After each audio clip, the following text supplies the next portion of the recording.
स्वागत है आपका अपने YouTube चैनल बुकसोनिक पर। यहाँ हम आपको नई नई प्रेरणादायक और मोटिवेशनल किताबों के सारांश देते हैं। आज हम एक ऐसी किताब के बारे में बात करने जा रहे हैं जो आज के समय में हर किसी की जिंदगी से जुड़ी हुई है। इस किताब से आप जान सकेंगे कि कैसे आप अपने दिमाग में चल रहे लाखों विचारों को कंट्रोल कर सकते हैं। हम जिस किताब के बारे में बात करेंगे उसका नाम है अ मिलियन थॉट्स, जिसे ओम स्वामी जी ने लिखा है। इस किताब में ओम स्वामी हमें ये सिखाते हैं कि कैसे हम अपने दिमाग में दौड़ रहे लाखों विचारों को नियंत्रित कर सकते हैं और शांति पा सकते हैं। आज की कहानी में हम ये जानेंगे कि कैसे ओम स्वामी की शिक्षाएं हमारी मानसिक स्थिति को शांत और संतुलित बना सकती है, और हम जानेंगे कि कैसे अपने विचारों को नियंत्रित करके हम अपने जीवन में शांति और खुशी ला सकते हैं। तो चलिए इस किताब के माध्यम से हम अपने विचारों को नियंत्रित करने का तरीका जानने की शुरुआत करते हैं। अध्याय 1, आरव की जीवन की स्थिति। आरव एक सामान्य युवक था जो एक दफ्तर में काम करता था, लेकिन उसका जीवन हमेशा अराजकता और अव्यवस्था से भरा हुआ था। ऑफिस की भागदौड़, परिवार की समस्याएं और रिश्तों की उलझने, ये सब उसे मानसिक रूप से परेशान कर रहा था। वो हर दिन एक अजनबी की तरह अपना काम करता, बिना किसी उद्देश्य के, बस दिन ब दिन गुजरता। जीवन के इस खालीपन में उसे कोई दिशा नहीं दिखती थी। एक दिन किसी ने उसे ओम स्वामी की किताब अ मिलियन थॉट्स के बारे में बताया। ये सुनकर वो आश्चर्यचकित हुआ, क्योंकि वो हमेशा कुछ ऐसे उपाय की तलाश में था जो उसे मानसिक शांति और संतुलन दे सके। उसने तुरंत किताब खरीदी और ये उसके जीवन का मोड़ बन गया। अध्याय 2, ओम स्वामी की किताबों से परिचय। आरव ने अ मिलियन थॉट्स को पढ़ना शुरू किया और पहले ही पन्नों पर वो एक नई दुनिया में प्रवेश कर गया। ओम स्वामी की गहरी और सरल शिक्षाएं उसे पूरी तरह से आकर्षित कर गई। उसने महसूस किया कि उसकी समस्या बाहरी दुनिया से नहीं, बल्कि उसके अपने भीतर की मानसिक उलझनों से है। ओम स्वामी ने उसे यह समझाया कि हम सभी का मानसिक संघर्ष सिर्फ बाहरी दुनिया से नहीं आता, बल्कि ये हमारे भीतर की गलत धारणाओं और विश्वासों का परिणाम है। आरव ने ये जानने के बाद अपनी आंतरिक दुनिया की ओर रुख किया। किताब पढ़ते पढ़ते आरव ने महसूस किया कि वो सिर्फ अपने आसपास की समस्याओं से नहीं, बल्कि खुद से भी भाग रहा था। उसे आभास हुआ कि सच्ची शांति सिर्फ बाहरी बदलावों में नहीं, बल्कि भीतर के परिवर्तन में निहित है। अध्याय 3, ध्यान की शुरुआत। आरव ने ओम स्वामी की सलाह पर ध्यान की शुरुआत की। शुरुआत में यह बहुत कठिन था, क्योंकि उसकी मानसिक स्थिति इतनी उथल पुथल से भरी हुई थी कि उसे कुछ समय के लिए चुपचाप बैठकर ध्यान लगाना मुश्किल लगता था। उसकी आंखों के सामने कार्यालय के काम, परिवार के तनाव और रिश्तों की परेशानियां घूमती रहती थी। लेकिन ओम स्वामी के एक विचार ने उसे हिम्मत दी। मन को शांति से भरने के लिए आपको पहले अपने विचारों को बिना जज किए देखना होगा। इसने आरव को यह समझने में मदद की कि वो सिर्फ अपने विचारों को पहचानने और स्वीकार करने में असमर्थ था। इस ज्ञान के साथ उसने निरंतर अभ्यास किया और धीरे धीरे उसका मन शांत होने लगा। अध्याय 4, ध्यान में सफलता की ओर कदम। ध्यान में सफलता प्राप्त करने के लिए आरव ने कठोर अनुशासन अपनाया। शुरुआत में उसे कुछ खास बदलाव नहीं दिखाई दिए, लेकिन उसने धीरे धीरे ध्यान की प्रक्रिया को समझना शुरू किया। उसने समझा कि शांति को प्राप्त करने के लिए समय और धैर्य दोनों की आवश्यकता होती है। वो अपने मन के विचारों को पहचानने और उन्हें स्वीकार करने में सक्षम हुआ। उसके भीतर के डर, चिंता और तनाव अब कम होने लगे थे। धीरे धीरे उसने अपने भीतर की शांति और संतुलन को महसूस किया।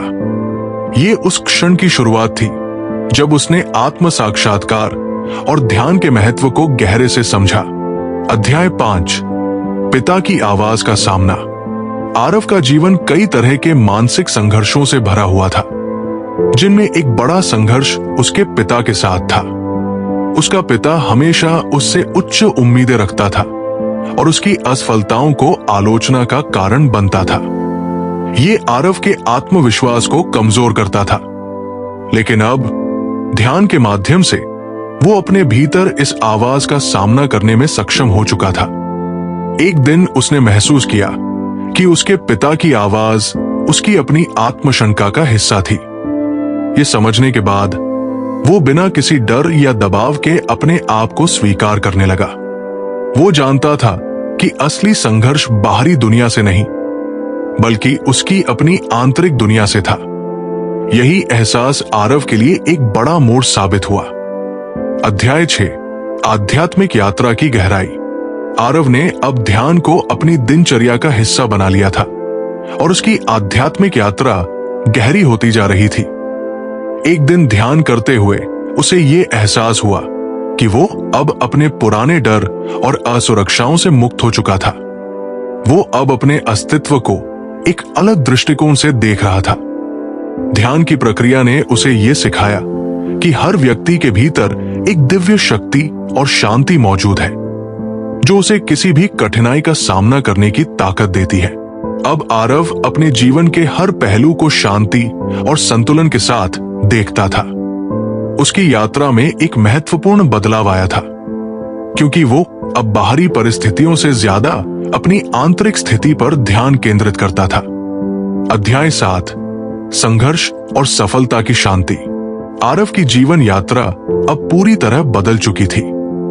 पहले वो जीवन को एक निरंतर संघर्ष की तरह महसूस करता था, लेकिन अब उसने इसे एक अवसर के रूप में देखना शुरू किया। उसने समझा कि जीवन के उतार चढ़ाव उसे मानसिक शांति से हटा नहीं सकते, बल्कि वह अपने भीतर के संतुलन और शांति के जरिए इन पर काबू पा सकता है। आरव ने अब अपने काम, परिवार और रिश्तों में संतुलन बनाना शुरू किया। वो जानता था कि बाहरी परिस्थितियां अनुकूल नहीं हो सकती, लेकिन उसे अपने भीतर की शांति से कोई नहीं हटा सकता। यही शांति उसकी असली सफलता थी।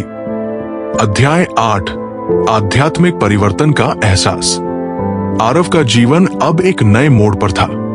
वो पहले से कहीं ज्यादा आत्मविश्वासी और संतुलित महसूस कर रहा था। उसने ओम स्वामी की शिक्षाओं को पूरी तरह से आत्मसात किया था। उसकी जीवन यात्रा अब आध्यात्मिक दृष्टिकोण से समृद्ध हो चुकी थी। आरव ने यह समझ लिया था कि वास्तविक खुशी बाहरी घटनाओं या परिस्थितियों से नहीं आती, बल्कि ये भीतर से उत्पन्न होती है। अब वो अपने जीवन को एक शांति की प्रक्रिया के रूप में देखता था, न कि एक लक्ष्य जिसे उसे हासिल करना हो। उसकी सफलता केवल बाहरी दुनिया से जुड़ी नहीं थी, बल्कि वो अपनी आंतरिक यात्रा के परिणाम स्वरूप थी। कहानी का समापन। आरव की यात्रा हमें ये सिखाती है कि असली शांति और संतुलन हमें हमारे भीतर ही मिलते हैं। हमें अपने विचारों, भय और असफलताओं का सामना करना पड़ता है, ताकि हम अपने भीतर की शक्ति को पहचान सकें।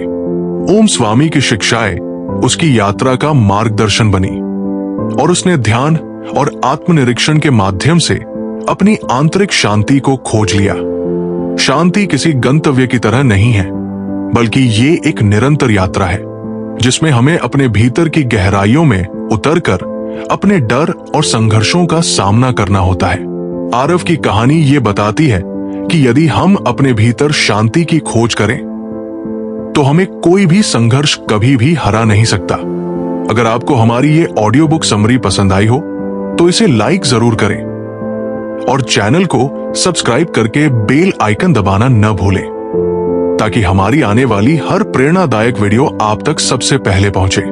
आपको इस वीडियो से क्या सीखने को मिला, ये हमें कमेंट में जरूर बताएं। आपकी प्रतिक्रिया हमारे लिए बेहद अहम है और हमें और भी बेहतर कंटेंट बनाने के लिए प्रेरित करती है। इस समरी को अपने दोस्तों और परिवार के साथ जरूर शेयर करें। क्या पता आपके एक शेयर से किसी की जिंदगी में सकारात्मक बदलाव आ जाए। आपका हमारी इस यात्रा में साथ देने के लिए दिल से धन्यवाद। फिर मिलेंगे एक नई प्रेरणादायक किताब के साथ। तब तक के लिए अपना ख्याल रखें, शांत रहें और सीखते रहें।